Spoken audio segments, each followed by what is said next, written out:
Rafiki yangu, najua ulikuwa unampenda sana. Hilo najua. Na najua yawezekana bado unampenda sana. Ila naomba nikwambie tu, kama hauoni uelekeo wote katika hayo mahusiano, ni bora ukamwacha aende. Yes, wakati mwingine jifunze kusema kwa heri.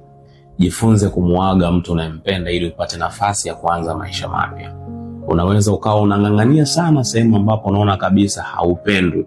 Ukajikuta tunapoteza muda wako na unamchelewesha yule anayekupenda kuja kukubadilishia furaha katika maisha yako. Kwa naomba nikwambie tu, kama unaona sehemu ambayo hupo si sahihi, haijalishi unampenda kwa kiasi gani, ila kama yeye unaona hakupendi, hakujali, move on.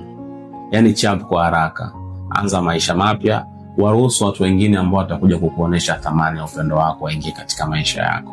Naamini muda wako wa kufurahia mahusiano bado upo.